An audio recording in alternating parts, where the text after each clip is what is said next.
Yabiso Télévision. C'est toujours un plaisir d'être devant vous pour parler sport, mesdames et messieurs. Bienvenue dans cette tranche sportive que vous aimez bien, football en clair. Vous nous suivez depuis Yabiso Télévision. Je suis Ruben Moulenga à la présentation. Je tiens à remercier toutes ces personnes qui sont là en train de nous motiver par vos messages, vous qui continuez à regarder nos émissions. Nous sommes vraiment ravis d'être devant vous. Comme vous le savez, sur ce plateau, je suis toujours pas seul. Je suis accompagné de analystes sportifs avec qui nous parlons sport, particulièrement le football. Cette émission qui a une thématique qui éclaircit le football, que ce soit congolais ou le football étranger. Aujourd'hui sur ce plateau, je suis accompagné de deux invités, d'une personne qui est un habitué que je ne pourrais pas présenter, mais c'est là la déontologie, nous pouvons toujours le présenter. Bonjour Nathan Boko. Bonjour Monsieur Ruben. C'est toujours un plaisir d'être sur ce plateau, j'espère. Le plaisir est toujours partagé. Et nous avons un nouveau venu qui est Frédéric Moubiombele, un gars que j'aime bien. Bonjour frère. Bonjour Monsieur Ruben. Très content de vous recevoir sur ce plateau. Oui, également, je suis content de faire ma première apparition sur ce plateau. Voilà. Mesdames et messieurs, aujourd'hui nous allons parler football. Premièrement, nous allons aborder un sujet qui laisse encore couler trop d'encre et de salive. C'est les sujets qui concernent la Ligue nationale de football, Ligue 1, difficulté de remplir le stade. C'est un constat que tout le pays a fait. Nous constatons qu'auparavant, il y avait de matchs, peu importe l'équipe, les stades étaient toujours là en train d'être remplis. Il y avait des chants, il y avait tellement de l'enthousiasme, mais aujourd'hui, nous ne comprenons pas. Il y a trop de choses qui ont changé. Nous pouvons voir un certain match dès un peu aussi Renaissance. Les stades n'est pas rempli, mais auparavant, il y avait tellement de changements. Aujourd'hui, nous ne comprenons pas. Est-ce que Nathan Boko, cet avis-là, je ne comprends pas la Lina Foot Ligue 1, difficulté de remplir les stades. C'est déjà un sujet qui laisse trop de bruit devant le public, devant nous tous. Parce que, premièrement, nous savons toujours lorsqu'il y a un DCMP Renaissance qui joue, le stade doit être plein à craquer. Ouais. Mais chose surprise, le dernier match joué contre ces deux équipes, le stade n'était pas vraiment rempli, si je peux dire, à moitié rempli. Mais qu'est-ce qui serait à la base de ces problèmes? Bon, la cause ou bien la base de ces problèmes, selon moi, je peux dire que la première cause revient sur le gouvernement. Ouais. Cela veut dire quoi? L'ancien Premier ministre, l'ancien ministre plutôt du sport qui vient de quitter là. Le problème, c'est quoi? On était toujours habitué à voir ce genre de match, mais ce qui a causé la faiblesse ou que les gens puissent ne plus venir ou de ne plus avoir le goût de regarder nos matchs, premièrement, c'est au niveau de notre championnat. On peut commencer bien les championnats, mais après quelques matchs, après quelques jours, après quelques mois, il y a des arrêts de matchs, il y a des coupures du championnat. C'est là affaibli, c'est là fatigue le spectateur, ou bien le spectateur plutôt à bien suivre ce genre de compétition. Mais il y a aussi ceux qui disent qu'il y a un baisse de niveau, les équipes ne sont plus à la hauteur, ce qui pousse aussi les supporters à ne plus venir. Mais le problème n'est pas l'équipe à la hauteur, mais le problème c'est quoi? L'équipe n'est pas compétitive, si je peux dire. Alors pour que l'équipe puisse être la faute revient aux dirigeants qui... Oui, la faute revient premièrement aux dirigeants, au président de quoi? De notre sport, ainsi que le président de la Lina Foot. C'est la faute revient à lui. Frédéric, vous partagez cet avis-là? Bon, à mon avis, je dois rejoindre M. Nathan concernant ce qu'il est en train de dire. Sûrement, comment est-ce que nous devons commencer un championnat et du coup l'arrêter pour des raisons dites financières, économiques ou quoi. Sûrement, ça fatigue les spectateurs qui vont souvent au stade de partir selon les matchs et ils n'ont plus vraiment cette envie-là vu qu'on gâche l'ambiance. Oui, c'est ça ce que je pourrais dire concernant cette. Mais il y a ceux qui disent aussi qu'il y a un baisse de niveau à travers les équipes, ils sont plus compétents, que je ne sais pas quelque chose. Mais comment est-ce qu'on connaîtra le niveau des équipes si le championnat ne se joue pas? C'est ça un problème. C'est ça le problème. Donc, chers dirigeants de la Lina Foot, j'espère que cette fois-ci, j'ai déjà vu personnellement, il y a eu des matchs qui sont maintenant réguliers, voilà. J'espère que ces problèmes-là seront résolus, donc vous espérez aussi que ça sera résolu. Ouais, on espère. Bon, petit à petit, comme les Anglais le disent, step by step, ça ira. Voilà. Sûrement. On va donner les affiches de ce mardi. Rappelons que ce dimanche, le Daring Club Motema Pembe avait matché l'Olympique Club Renaissance. L'Olympique Club Renaissance, c'est un match qui s'est sorti par d'un but partout. Voilà, c'était c'est dimanche au stade Tata Raphaël. C'est mardi déjà le programme. Nous avons 3 affiches. US Panda dans le groupe A, US Panda B52 face à l'association sportive Simba. Nous aurons CS Don Bosco face à Lubumbashi Sport. Ça sera au stade US Panda, à Simba au stade Kikula. cercle sportif Don Bosco face au Lubumbashi Sport au stade TP Mazembe. Ici à Kinshasa, groupe B, nous aurons l'association sportive V-Club face au Céleste FC. Ça sera au stade Tata Raphaël à 15h. L'AS Club face Céleste. Bon, c'est un match abordable, on ne peut pas encore décrire le vainqueur de ce match. Si nous revenons au dernier match joué, au dernier résultat de l'AS Club, jusqu'à là, si je peux dire, l'AS Club n'arrive pas toujours à nous convaincre. On a vu son élimination contre l'équipe angolaise de Primo da Costa. Il n'a pas tenu devant cette équipe. Et son premier match même joué dans notre championnat de la Lina Foot, il n'a pas su donner la victoire aux fans qui étaient venus pour le suivre. Donc moi je donne une chance à tous les deux équipes, la chance plutôt à tous les deux équipes parce que c'est un match déjà abordable pour tous. Voilà, Frédéric, est-ce que vous pensez vraiment que ce match avec Club Céleste, nous en parlons parce que ça sera ici à Kinshasa, au stade Tata Raphaël, est-ce que vous pensez que les spectateurs viendront vraiment pour assister à ces matchs? Bon, concernant les spectateurs, je pense que ceux qui soutiennent les ASV Club seront sûrement là au stade. Voilà. Et à moi, je demanderai à l'ASV Club d'essayer de prendre les choses un peu au sérieux parce que jusque-là, ils ne prouvent pas qu'ils ont un grand niveau comme ils ont toujours été. Ils ont été éliminés très facilement par Primeiro d'Agosto. Ça a été vraiment une tristesse pour nous les Congolais. Voilà. Chers spectateurs, chers amoureux du football congolais, je vous exhorte vraiment d'aller remplir les stades. C'est une fierté vraiment pour nous, le Quinois, c'est nous qui aimons le foot. Il faut venir vraiment chanter, hausser le temps pour que nos équipes parviennent à gagner. Voilà, nous allons parler encore d'autres sujets ce soir, aujourd'hui. Nous sommes sur Yabiso Télévision, vous nous suivez de partout. Nous allons aborder un sujet qui laisse couler beaucoup d'encre.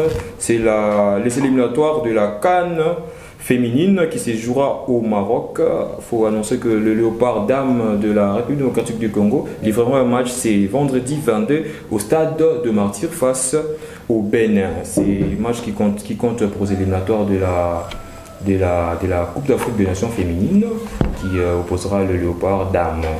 On attend beaucoup le Léopard Dame livrera un match face au Bénin. Est-ce que vous donnez de la chance au Léopard? Vu leur dernier match joué en amical, je donne la chance à notre équipe.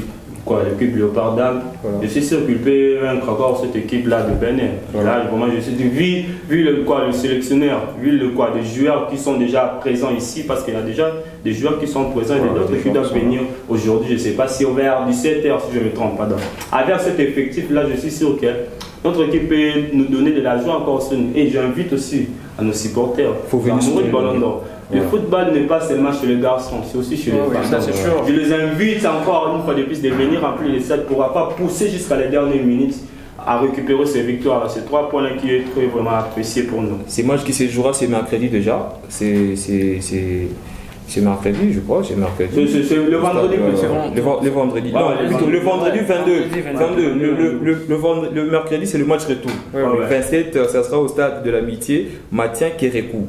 Frédéric Moubiambé, est-ce que vous donnez des chances à l'équipe nationale féminine? Bon, déjà très convaincu et très content de l'organisation de la FECOFA. Nous sentons vraiment une FECOFA très organisée cette fois-ci, de part et d'autre, concernant le football féminin aussi masculin. Nous sentons qu'il y a vraiment de l'engagement. Il y a cette envie-là de pouvoir un peu hausser le niveau, essayer d'aller chercher le place qualificative, essayer de mettre tout en marche pour nos joueurs et nos joueuses. Déjà pour cette confrontation avec l'équipe nationale du Bénin. Les écureuils. Oui, les écureuils de Bénin, sûrement. Je donne beaucoup de chance à nos Léopard Dame. Et je pense qu'il y a de la bonne qualité, il y a de belles convocations. Et nous sommes sûrs, nous irons vraiment donner le meilleur de nous pour la qualification. Si je peux ajouter un coup de chapeau au ministre du Sport. Oui, sûrement. On sent déjà des petits changements au niveau de notre sport. Beaucoup de changements. Moi aussi, je tiens à les remercier parce que j'ai remarqué un truc qui est vraiment pas à la ligne. Récemment, nous voyons le match, il y a une très grande différence entre le masculin et le féminin. Parce qu'en termes de il y avait des différences. Maintenant, je vois vraiment de la partialité là. Oui, il y avait une sorte de sabotage quand c'était pour les femmes. On voyait qu'il était un peu il n'y avait pas vraiment trop au côté du ça c'était remarquable. Parce que le président de la République aussi salue l'initiative féminin. Oui. Parce que j'ai vu les joueuses qui qui sont logés à l'hôtel Hilton. Ouais, presque dans les mêmes conditions que les mêmes conditions que les joueurs masculins. Voilà, nous saluons vraiment cette initiative, nous sommes très contents. C'est comme ça que notre football sera évolué, c'est comme ça que nous aurons vraiment des éloges venant d'ailleurs. Nous allons parler d'un cas qui rend le pays triste, surtout le monde du football. Ça nous rend vraiment triste, c'est le cas de Jonathan Bolingui. Le cas de Jonathan Bolingui, vraiment. Il y a eu beaucoup de conneries sur le réseau, si je peux dire. Même ce qui m'a rendu un peu triste, c'est de voir nos confrères journalistes confirmer des informations qui ne sont vraiment pas... Ça fait rire de fois, mais il faut savoir confronter les sources. Nous l'avons appris de partout, confronter les sources. La fiabilité. Est-ce que vous partez cet avis-là, un avis de gens publiés que Bolingui est mort, que c'était pas ça? Bon, c'était peut-être par précipitation qu'ils l'ont fait, mais sûrement il fallait vérifier et révérifier l'information, avoir plus de sources. C'était un peu ça, il manquait de précision dans cette information-là, et j'ai aimé parce que directement, il y a eu ceux qui ont mené des recherches un peu plus rapidement pour dévoiler le fake news. C'est ça ce que j'ai aimé de la part de d'autres sources d'information. Voilà, mais est-ce que vous partagez cet avis-là et ceux qui disent qu'il a été empoisonné, quelque chose comme ça? Bon, et il n'y a pas vraiment de précision parce que la dernière nouvelle concernant son équipe, elle stipulait que Jonathan Bolingui devrait passer. Il avait sûrement des problèmes de poumons, c'est ça ce qui a été souligné. Il avait des problèmes pulmonaires et il fallait qu'il passe certains examens. Il a été placé dans des soins intensifs. Il a été au coma. Ça, c'est la source, c'est son papa. Son papa a dit qu'il était au coma. Oui, Mericani. Il a dit que lui était au coma, son fils était au coma et pour le moment, il est en train de récupérer. Il va quand même bien, mais il est toujours grave. Voilà. C'est ça. Nathan Goko, il y a plusieurs personnes qui ont suscité à dire que non, Bolingui Pangé est décédé. Moi, ça m'avait étonné de voir même nos confrères affirmer une chose. Moi, j'ai eu à confronter ce genre de personnes, même dans la rue, même devant nos quartiers, j'ai eu à confronter ce genre de personnes qui affirmaient déjà que Jonathan Bolingui. Ouais, des informations du point. Moi, j'étais étonné parce que moi, jusqu'à 22h, je continue toujours à suivre à la lettre le dossier de Jonathan Bolingui, en commençant par son club ainsi que le ministre des Sports. Parce que le ministre des Sports, dernièrement, hier, il a confirmé que Jonathan Bolingui est maintenant bien, malgré qu'il est toujours en état de surveillance, mais il est déjà en bonne santé. Je suis sûr qu'il va récupérer trop de casse. Trop de courage à lui. On a vraiment besoin de lui. C'est un joueur qui a eu à faire de beaux temps avec nous. Donc, je suis sûr qu'il va. L'homme des films, celui qui a donné quoi en 2016. Le goût à la danse. Le goût à la danse. En tout cas, nos pensées sont vers vous, Jonathan Bolingui. Bonne guérison à lui. Bonne guérison. Il faut revenir vite. Nous avons vraiment besoin de vous. Il doit revenir vite parce qu'on a un can à préparer. À préparer aussi. Voilà, Jonathan Bolingui. Aux personnes qui sont sensibles à des nouvelles, il faudrait vraiment vérifier, comme l'a dit Frédéric, vérifier et révérifier. C'est fier vraiment. Il faut être fiable à la source. On s'y rendre compte si la source est vraiment fiable. Voilà, en tout cas. Il faut éviter ce genre de choses, il ne faut pas se précipiter à tout croire. Voilà. C'est ça le problème avec Jonathan Bolingui va bien. Récemment, à croire à tout ce qu'il voit. Récemment, le ministre des Sports a assuré que Bolingui va maintenant. Il ne va pas bien à 100%, mais il est déjà sorti des soins intensifs. Mais ça va. Il y a des examens qui doivent se poursuivre sûrement. Voilà. Et les cas d'empoisonnement n'est pas vraiment confirmé, mais il y a des examens qui vont se suivre. Et on espère que notre champion nous reviendra vraiment fort pour répondre à la tête de l'équipe. Voilà.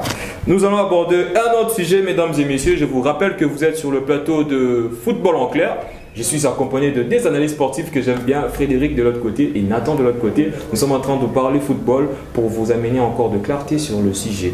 Nous allons aborder ce sujet de la Ligue des champions européenne qui reprend déjà ces mardis. Nous allons analyser quelques affiches qui vont se jouer déjà. Nous allons parler des phases de poule. Le groupe A qui est avec Bayern Munich, Manchester United, Copenhague et Galatasaray.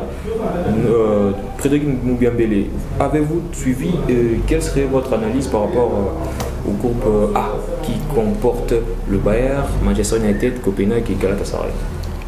Déjà, nous constatons que le gaillard de ces groupes, ça demeure le Bayern de Munich. Et déjà, le début de saison pour eux, c'est fabuleux. Et le Bayern de Munich, jusque-là, ils sont en train de faire une belle saison, malgré leur match nul face aux grands hommes de Xabi Alonso, le Bayern Leverkusen. Qui reste un bon début. Et de l'autre côté, par contre, il y a le Manchester United qui a du mal à s'en sortir jusque-là. Jusque-là, ça ne va pas vraiment. Et Galatasaray aussi qui est en train de faire quelque chose de bon du côté de la Turquie et Copenhague. Il y a notre compatriote là-bas. Oui, Cédric Bakambu. Il y a Cédric Bakambu qui joue en Ligue des Champions pour la première fois. Qui a sûrement des difficultés de s'en sortir de l'autre côté, vu qu'il y a Maro Icardi, il y a Wilfried Zaha. Ça a un peu de difficultés pour lui de s'en sortir. Et les petits poussés du groupe, c'est Copenhague. Bon, jusque-là, c'est Copenhague, mais en Ligue des Champions, il n'y a pas de petits poussés. Hein. Voilà. C'est ça ce qu'il faut retenir. Il peut faire de surprises. Il y a toujours des surprises, des révélations et tout. Et nous devons toujours donner la chance à ceux qui iront pour donner le meilleur pour s'en sortir. S'il faudrait que vous essayez d'établir un classement, selon vous, les qualifier. Bon, pour les qualifier, d'après moi, déjà, le Bayern de Munich sera premier pour moi. Là, c'est difficile. La deuxième place, ça se battra sûrement entre Galatasaray et Manchester United. Voilà. Je ne placerai pas United au-dessus de Galatasaray parce que jusque-là, je sens que Galatasaray, ils sont aussi un grand quart. Ils peuvent faire quelque chose de bon. Et nous souhaitons des très bonnes chances à notre compatriote. C'est Cédric Bakambu. Qui découvrira la Ligue des Champions pour la première fois. Ouais, et puis bonne chance à lui qu'il ait vraiment le temps de jeu. C'est ça ce que nous voulons. Nathan Makofi, votre analyse par rapport au groupe A qui comporte le Bayern Munich, le Manchester United et tout. Bon, déjà, je vais rejoindre mon confrère Frédéric. Sur le cas des Bayern Munich, si on peut déjà enlever le Bayern Munich parce qu'il est déjà qualifié. Dans ce groupe, malgré des petites difficultés, il est déjà qualifié dans ce groupe-là. Rappelons qu'il a un Harry Kane qui marque. Un serial buteur. Qui veut déjà s'imposer déjà parce que dans plus de. Qui s'est déjà imposé. Qui s'est déjà imposé parce qu'il est en train de marquer de chaque match du jeu. C'est ça, c'est un peu ça. Donc on peut déjà écarter le Bayern Munich dans ces groupes qui est le grand favori dans ces groupes. Et suivi d'une tête de Galatasaray qui doivent se battre pour prendre la deuxième place. C'est ça. Parce que Copenhague, on ne peut jamais lui donner dans ce. Bien qu'il y a des surprises dans les champions, mais selon les analyses. Mais les favoris, quand même. On ne peut pas donner. Les favoris, selon vous, vous rejoignez Frédéric. Ouais, je rejoins. La deuxième place, on doit se battre pour la deuxième place. La deuxième place sera entre Manchester United et Galatasaray. Ils doivent se battre sûrement. Oh, là, on parlait du groupe A, maintenant on ira au groupe B. Séville, Arsenal, PSV Eindhoven et RC Lens. Vous voyez ça, RC Lens qui vient pour la deuxième fois, je crois. Sa deuxième campagne. Séville, le roi de l'Europa League. Il y a aussi Arsenal, vous voyez comment c'est groupe. On se groupe. Bon, c'est abordable à tous, c'est abordable à plus. Il y a aussi le PSV. On a un Arsenal qui est déjà fort, déjà. On a un Séville qui est habitué déjà, malgré qu'il ne fait pas de grandes choses en Ligue des Champions, mais il est déjà habitué à ce genre de compétitions. Il y a un PSV qui va encore essayer de faire plus. Et un petit mot sur les RC Lens. Bon, il va goûter à la Ligue des Champions. Il va goûter à la Ligue des Champions. Il a souvent trop attendu cela, mais maintenant il va le goûter. Frédéric, le groupe B, Séville, Arsenal, PSV, RC Lens. Bon, déjà, je sens un Arsenal vraiment très fort, qui reviendront peut-être avec un esprit de revanche, vu qu'ils ont passé beaucoup d'années sans participer à la Ligue des Champions. Et à mon avis, je pense qu'ils sont les favoris, ils seront premiers de ces groupes. Après l'Arsenal, je donne la chance au PSV Eindhoven. Faut rappeler que Séville, moi je pense souvent qu'il fait exprès d'aller en Europe. C'est comme si le Séville, non. On ne doit pas oublier cette équipe-là. Séville, ce sont des équipes qui nous surprennent. Vous les verrez cette saison un peu bas, l'autre saison, vous les verrez fort. Mais moi je les considère comme le roi de l'Europa League. Bon, c'est ça, parce qu'ils ont toujours été forts en Europa League. Ils ont toujours été forts, même s'ils ne remportent pas, mais ils arrivent quand même dans des phases importantes. Le groupe C, c'est ça. Qui est avec le Napoli, le Real Madrid, Braga, Union Berlin. Là, on a déjà. Ça c'est tabasse aussi, c'est pas facile. Mais le roi qui est bon, le roi de la Ligue des Champions est là, mais bon, le Real de Madrid, je pense qu'ils seront aussi en difficulté cette saison. Il ne faudrait pas sous-estimer, comme vous l'avez dit, il n'y a pas de petit poussé. Il y a l'Union Berlin qui est une équipe à surveiller de plus près. Ils sont une très belle saison. Hein. Ouais, il y a ce joueur du Real Madrid, Toni Kroos, qui a dit à ses coéquipiers que cette équipe est une équipe à surveiller de près. Il faut prendre au sérieux. Il ne faudra pas essayer de négliger. Il sait de quoi il parle. Voilà. Je pense qu'il sait ce qu'il dit parce qu'ils ont vécu beaucoup d'années en Allemagne. Ils ont joué face à ces équipes. Il connaît bien ces équipes allemandes. Mais déjà, pour les favoris, je crois que vous placerez qui en Je placerai en premier le Napoli, voilà. En deuxième place le Real Madrid et ceux qui s'en suivent. Voilà, Nathan et Braga. Déjà, tous ces 4 équipes doivent se battre déjà, parce que je vois le Napoli, le Real Madrid ainsi que le Braga. Et pourquoi pas placer aussi l'Union Berlin, parce qu'il y a un Real Madrid, le FC Napoli qui doivent se battre pour la première place. Et pourquoi pas surprendre aussi le Real. Pourquoi pas surprendre le Real et pourquoi pas aussi le Napoli. Il y a plein des équipes qui craignent le Real. Hein. Ouais, il y a plein d'équipes qui craignent par rapport à l'histoire. Par rapport à l'histoire du Real.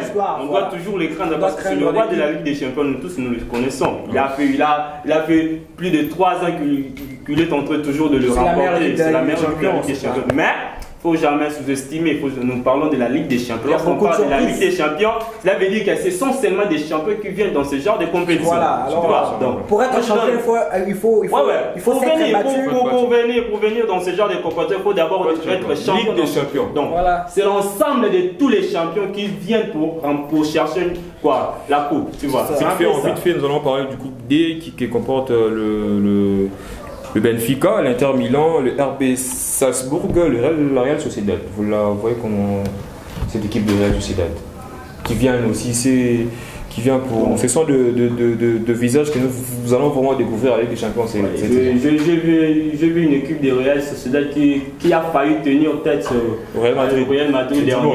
Le dimanche dernièrement. Mais je ne vais pas trop lui donner la chance ici. Si je peux donner la chance aux qualifiés, je peux dire Benfica et pourquoi pas l'Inter. Inter de Milan et Salzbourg. Frédéric, groupe D, Benfica, Inter Milan, Salzbourg, Real Sociedad. Bon, comme nous venons toujours de le dire, il n'y aura pas d'équipe à négliger, il n'y aura pas des petites équipes. Il n'y aura pas des petites équipes. Ouais, sûrement c'est la Ligue des Champions. Si on est en Ligue des Champions, c'est parce qu'on était grand là-bas, en championnat, et qu'on est venu représenter son championnat. Et déjà, à mon avis, concernant les favoris, je place l'Inter Milan en première position, le Benfica et... Il est en forme avec le retour de Di Maria. Oui, avec le retour de Di Maria, le Benfica. Qui reste, c'est une bonne lancée. Le Benfica aussi, qui sont vraiment une équipe à surveiller aussi. Pendant cette Ligue des Champions, pas seulement pour la Real Sociedad. Bon, je donne pas trop de chance à la Real Sociedad. On va directement aller au groupe E, Feyenoord, ils sont là. Atlético Madrid, Lazio et Celtic Glasgow. Vous le voyez comment ce groupe-là. Feyenoord, Atlético Madrid, Lazio, Celtic Glasgow. Bon, déjà, je donne beaucoup de chance à l'Atlético de Madrid, qui pourront peut-être être le premier de ces groupes. S'ils sont sérieux, ils seront le premier de ces groupes. Et c'est un groupe jouable pour l'Atlético. Personnellement, je le trouve jouable, ces groupes. Il y a Feyenoord aussi, qui est une équipe aussi à surveiller. Voilà. Ils ont été premiers de leur championnat, ça n'a pas été facile.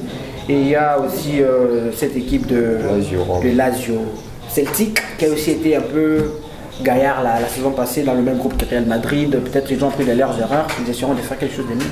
On va en parler vite, Nathan, pour le groupe E. Feyenoord, Atlético Madrid, Lazio et Celtic Glasgow. Vous le voyez comment ce groupe?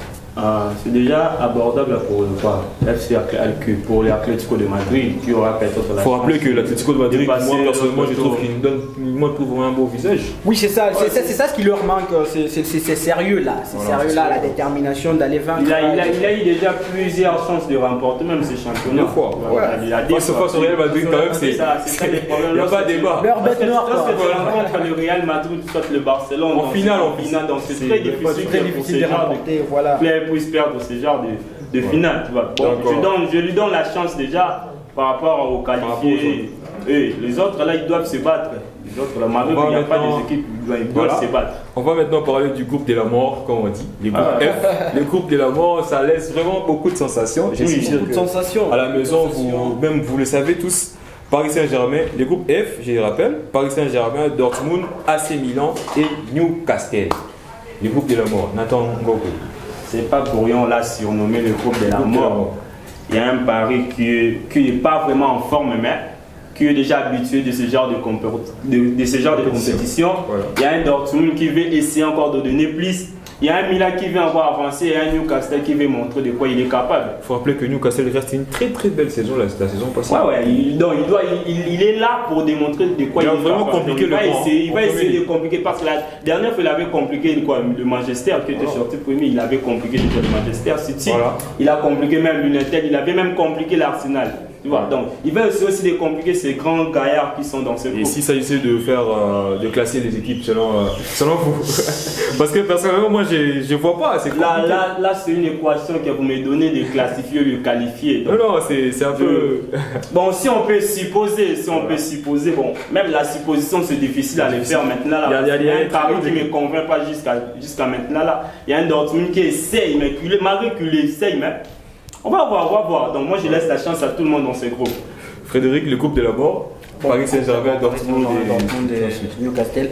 Et beaucoup de gens ils pensent que le Paris Saint-Germain ils seront le moindre, mais je crois que le Paris Saint-Germain s'en sortiront dans ces groupes. Je donne beaucoup de chance au Paris Saint-Germain. Ça reste la plus grande figure actuellement dans ces groupes, le Paris Saint-Germain, bien qu'il y ait les Dortmund et l'AC Milan. Défensivement, je ne pense pas que les deux équipes soient vraiment fortes.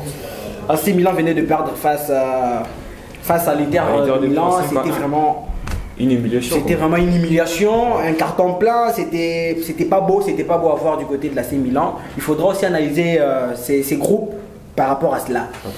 Le Paris Saint-Germain qui a perdu face à Nice. Donc les deux qui ont perdu dans leur championnat. Et ils viendront en Ligue des Champions peut-être pour mettre l'air sérieux et tout. Bon, on verra peut-être l'intensité. Ça dépendra de leur intensité, ça dépendra de ce qu'ils donneront. Et le Dortmund qui est une bonne équipe jusque-là, mais qui a un problème défensif. Qui encaisse beaucoup de buts. Et le Newcastle qui sont aussi un peu coriaces. On verra un peu ce qu'ils donneront. En termes d'expérience, vous pensez que Newcastle sortira de ce groupe? Parce que la Ligue des Champions, il faut rappeler aussi l'expérience, le fait d'être ancien et tout, ça peut compter. Mais n'oubliez pas qu'il y a des petites équipes qui viennent en Ligue des Champions et qui parviennent. Pourquoi pas Newcastle? Ils ont aussi leur chance. Mais déjà, s'il faudra classer établir un classement, je placerai le Paris Saint-Germain premier. Je placerai l'AC Milan deuxième. Là, c'est en termes d'expérience. Ouais, en termes d'expérience. Voilà. Mais personnellement, moi, je ne sais pas quoi faire ici. Le match est sur le terrain. Le match est non, mais en termes de performance, le PSG aussi le PSG n'est pas aussi performant depuis le PSG, ils ont essayé de changer leur façon de jouer. Ils ont essayé de changer leur façon de jouer. Avec un nouvel entraîneur. Ouais, un nouvel entraîneur et déjà, je pense qu'ils feront quelque chose. Voilà, vite fait, on va parler maintenant du groupe du tenant des titres qui est composé de Manchester City, RB Leipzig, Étoile Rouge de Belgrade et Young Boys. Ouais, déjà pour ces mardis, ils seront là déjà pour ces mardis. Bon, je crois que Young Boys de Meshak Elia. Meshak Elia, oui, nous les Congolais, nous aimerons tous voir Meshak Elia aller loin dans cette compétition. Pourquoi pas finir cette compétition et être recruté dans un club aussi plus élevé que Young Boys. Je pense que c'est un groupe aussi passable. Donc il n'y a pas de débat à Manchester City. Manchester City, ils tiendront toujours la première place de ces groupes.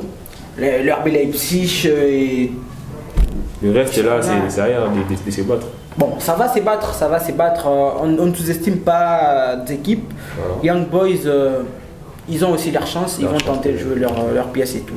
Voilà, Nathan, le groupe G, composé de Manchester City, le RB Leipzig, nous avons l'Étoile Rouge de Belgrade et Young Boys. Votre analyse par rapport à ça? Déjà, il y a un Manchester City qui est déjà qualifié dans ce groupe. Déjà qualifié sans jouer? Oui, qui est déjà sans jouer, déjà qualifié dans ce groupe. Il y a un Leipzig qui essaye déjà, qui est vraiment en forme, si je peux souligner. Il avait battu le Bayern dans leur coupe d'Allemagne. Il vient de perdre certain Christopher Nkunku. Ouais, c'est là n'exclut, mais il est toujours en forme. Openda. Il est toujours en forme. Si on revoit encore son dernier match qu'il avait gagné là, c'est un score large là. Donc, il est en forme.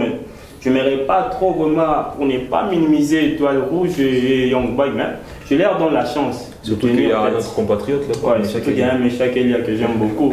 Je leur donne chance. Voilà. Dans ce groupe aussi. Et très bonne chance à toi, Meshak Elia. J'espère que vous allez vraiment faire de beaux dribbles là-bas. Et pour clore ces débats de Champions League, nous allons parler du groupe H. Le FC Barcelone qui est composé, le groupe H qui est composé du FC Barcelone, FC Porto, Shakhtar Donetsk et le Royal Antwerp. Vous le voyez comment abordable pour le Barça. Rappelons que le Barça reste sur des éliminations. Hein. Ah ouais, c'est ça. Alors, on l'a même surnommé FC Europa League. Ah ouais, c'est le même quoi leur entraîneur avait dit, Xavi Hernandez. Il a dit ils vont essayer aller en huitième de finale. J'ai aimé sa précision. Il n'a pas dit qu'ils vont essayer de gagner, mais pourra pas aller en huitième de finale. Le Barça, ce groupe est déjà abordable pour le Barça. Si on rentre dans des derniers groupes où il y avait des Bayern, des Inter de Milan qui ont mené la vie dire au FC Barcelone, même ce groupe c'est déjà abordable. Pourquoi pas lui donner la chance d'être premier dans ce groupe? Il y a un FC Porto qui peut essayer de s'en sortir, de se qualifier. C'est l'expérience. Ici, là, on doit retourner toujours à l'expérience. Un FC Barcelone qui est expérimenté de ce genre, malgré qu'il y a des petites complications, mais l'expérience, il a de l'expérience dans ce genre de compétition. Il peut s'en sortir, le Porto. C'est un peu ça. Voilà, Frédéric, le groupe H, FC Barcelone, Porto, Antwerp, c'est qui suit. Comment vous voyez je pense que c'est le grand Barcelone qui demeure le plus grand favori du groupe. Voilà. Mais il faut souligner que l'FC Barcelone reste sur un très beau début de saison. Ouais, jusque-là ça va, malgré leur match nul qui les a un peu retardés. Sinon ils seront peut-être en train de se battre pour la première place avec le Real de Madrid déjà. Et le recrutement qu'ils ont essayé de faire, je pense que ça a amené quelque chose de plus grand pour eux. Et ils feront quelque chose aussi dans ces groupes. Ils sont là les favoris pour moi, le Barcelone. Ils essaieront d'aller jusqu'en huitième de finale, mais après huitième de finale, nous ne savons pas. Mais ils ont la chance, de faire ça. Cette saison, il n'y a pas de FC Europa League. Non, je ne pense pas. Je ne pense pas. Je ne pense pas qu'ils iront en Europa League. C'est l'une des meilleures équipes cette saison. Hein. Voilà. En Espagne, jusque-là, le Real Madrid, le Barcelone, les deux équipes qui font mieux, à mon avis. Voilà, il faut rappeler que c'est depuis... Et nous devons aussi rappeler que dans cette poule, il y a une équipe d'un potentiel, peut-être d'un futur léopard. Voilà. Le frère à Michel-Ange Balakucha. Il faut rappeler que William Balakucha, ces jours-là, j'ai suivi son match, il est entré et il est sorti après 10 minutes. Oui. C'était quoi le problème? Le problème, c'était le manque d'intensité. Hein. C'était le manque d'intensité. C'est ce que l'entraîneur a souligné. Oui, c'est à cause de sa perte des balles que l'équipe adverse est parvenue à faire la réduction du score. L'entraîneur a demandé à ce qu'il y ait cet esprit de concurrence dans l'équipe, que tout le monde sache pourquoi il est dans l'équipe, que tout le monde soit impliqué dans le jeu et laisser à côté les avantages personnels et tout, c'est ça. Bon courage à William Balakucha. Ouais, courage à lui, il est en train de passer un moment difficile. Voilà, mais bon courage à lui. Il faudrait rappeler que déjà c'est mardi 19 septembre, il y aura la première journée qui opposera l'AC Milan à Newcastle, ça sera déjà vers 17h45. Suivi de Young Boys face Leipzig à la même heure. J'espère que vous serez là pour suivre Meshak Elia qui volera aux côtés de Young Boys. À 20h, il y aura Barcelone, Antwerp, Feyenoord, Celtic, Lazio, Atlético de Madrid, Manchester City, Étoile Rouge, Paris Saint-Germain face au Dortmund, Shakhtar Donetsk, Porto. Le mercredi, il y aura à 17h45 Galatasaray, Copenhague, Real Madrid, Union Berlin à 17h45. À 20h, il y aura Arsenal, PSV, Bayern Munich, Manchester United. Il y aura Benfica, Salzbourg. Il y aura Braga, Naples. Real Sociedad, Inter et Séville, Lens. J'espère que vous serez devant vos postes téléviseurs, pourquoi pas à Yabiso Télévision, vous suivrez tous ces matchs. On va aborder notre dernier sujet, ce qui concerne le Ballon d'Or 2023. C'est un sujet qui laisse vraiment beaucoup couler d'encre. Voilà, entre Erling Haaland et Léo Messi. Faudrait les dire, ce sont qui sont en liste de ces grands favoris. Ce sont les favoris, Frédéric. Quelle est votre analyse par rapport à cette idée-là, Ballon d'Or 2023? Bon, d'après France Football Club, jusque-là, Messi, il demeure le favori de ces Ballons d'Or. Mais il ne faudra pas aussi oublier le geste qu'a fait Erling Haaland. Il a beaucoup réalisé, déjà il a réalisé plusieurs records cette saison. Il a été meilleur buteur de l'histoire de la Première Ligue. Pour sa première saison. Pour sa première saison avec le Manchester City. Et il a aussi été meilleur buteur du championnat. Il a été le meilleur buteur de la Ligue des Champions. Je peux rappeler cette anecdote de 2010 où le milieu de l'Espagne, Iniesta, était le potentiel favori au Ballon d'Or. Il a même fini le dernier buteur pour à la finale. C'est lui qui a donné cette coupe à l'Espagne face aux Pays-Bas. Et tout le monde s'attendait à ce que le Ballon d'Or lui revienne, mais c'était Messi. Personnellement, j'ai été surpris. C'était Messi qui avait fait aussi sa belle saison avec le FC Barcelone. Donc, tout est à prendre en compte. Je ne pense pas que Messi prendra facilement ses ballons d'or. Je ne pense pas que Erling Haaland l'aura. Ouais, ce sera une bataille. Messi, il faudrait classer 3 joueurs en tête. 3 joueurs en tête, à mon avis, je placerai en première position Erling Haaland, en deuxième position Messi et en troisième Kylian Mbappé. Nathan Ngoko, analyse sur le Ballon d'Or 2023. C'est vrai qu'il y a beaucoup de joueurs, mais il y a 2 joueurs en lice, vraiment le favori, Erling Haaland et Léo Messi. Ouais, jusqu'à là, votre analyse. Jusqu'à là, on a toujours des favoris pour remporter ce grand trophée là. Bon, selon moi, je ne vais pas trop me pencher sur Messi parce qu'Erling Haaland a fait des exploits. Déjà en Angleterre, il a battu même les records de Cristiano. Mais du côté de Messi, il y a plus la Coupe du Monde. Du côté de Messi, il y a la Coupe du Monde qui est en train de vraiment peser, qui lui donne vraiment beaucoup d'avantages. Mais je laisse à la FIFA, à l'UEFA de. Mais il ne faudra pas seulement parler de ces fêtes-là d'avoir remporté la Coupe du Monde. Il a été aussi, il faut signaler qu'il a été aussi le meilleur passeur de cette Coupe du Monde. Il a été le 2e meilleur buteur de cette Coupe du Monde. Il a été le meilleur joueur de cette Coupe du Monde. Donc, il a des avantages. Par rapport à ils ont tous battu des records. Tous les deux, ils ont des records qu'ils ont battus. Moi, je laisse vraiment à la FIFA, à l'UEFA de faire le bon choix. C'est ça. Mais s'il faudrait classifier 3 joueurs en tête, s'il faut les classifier pour être honnête, pour ne pas être d'un autre cas, moi je placerai Erling Haaland en première position, Messi ainsi que Kylian Mbappé. Vous avez donc la même analyse.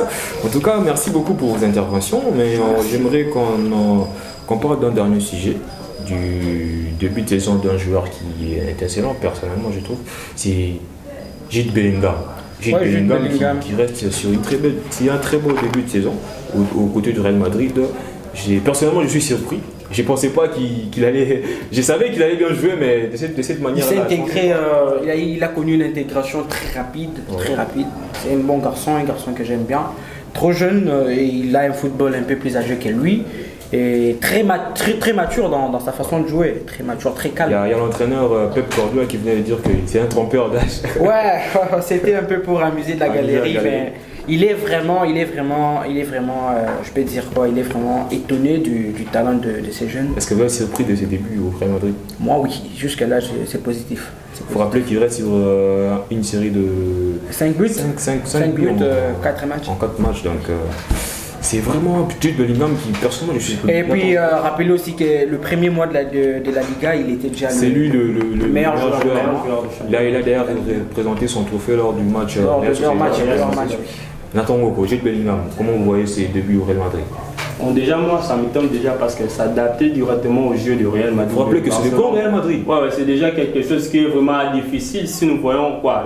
Nous donnons l'exemple de Eden Hazard. Nous savons nous tous Eden Hazard au Chelsea. Il était le leader du Chelsea. Mais arrivé au Real, il n'a pas su convaincre le Real Madrid. Ouais, il n'a pas pu. Moi, ce qui m'étonne, c'est Jude Bellingham. Il faut rappeler qu'il était longuement blessé. Bon, il était longuement blessé, mais après sa blessure. Après la blessure, on l'avait donné la chance de monter sur le terrain, mais il n'a pas su convaincre le coach et pourquoi pas le public, tu vois. Mais Jude Bellingham a su convaincre en espace de 5 matchs. Je peux dire 5 matchs, il a convaincu toutes les bloqueurs, toutes les Madrilènes plutôt, pour ne pas citer le bloqueur, toutes les Madrilènes, il a su le convaincre, pourquoi pas convaincre même l'entraîneur. Donc, moi particulièrement, j'aime ce joueur, tu vois, je l'aime beaucoup. J'ai eu le temps de le suivre en Dortmund.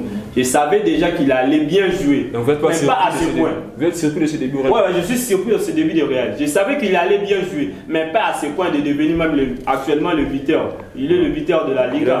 Là où il y a un certain. Là où il y a Lewandowski qui est habitué à marquer des buts, mais lui. Mais moi, je suis pas surpris. Je suis pas surpris. Merci beaucoup. C'était un réel plaisir de vous recevoir sur ce plateau pour parler football, toujours comme d'habitude. Je suis très content de vous recevoir, Frédéric, pour la première fois. Content d'être sur votre plateau pour la première fois. Nathan Ngoko est habitué, merci beaucoup. Est-ce que vous aurez 4 ou 5 personnes à saluer qui nous suivent? Ça ne peut jamais manquer de salutations. Je tiens à saluer premièrement mes parents. Je fais un coucou de là où ils sont. Je salue mon pote de toujours Jackson Tendai à Bokobank. Je te salue. Je salue mon frère de longue date. C'est un Madrilène ou un Barcelone? C'est un Madrilène. J'espère que tu vois le match. Je salue Jévi Moké Motsemaya Eva Debs. Je te salue Thier. Je salue Naomi Mboya qui est malade. Je te salue bon rétablissement à toi. Et pour finir, je salue Miraldi et à la bosse Kevin Varane, lui m'a grand prêté. Et je salue Patricia Angola, ma soeur que j'aime beaucoup. Je te fais un coucou de là aussi. Frédéric, s'il s'agissait de sûrement, ça ne peut pas manquer. Je salue premièrement ma maman, maman Brigitte Chiako, je te salue de Dieu. Beaucoup d'amour pour toi aussi. Je salue Cédric Lise Loubouya, autrement appelé Abed Achour. Je te salue de Dieu, mon cher ami. Jessie Bopé et Nathan Yeli, je vous salue. Et je salue tous les collèges. Billy Bilolo, je te salue. Francis Aouka, Nathan Kilimba, Jean-Charles Chipangu, Clément Chimbalanga, ainsi que Jean-Stein Bianani, je les salue d'où ils sont.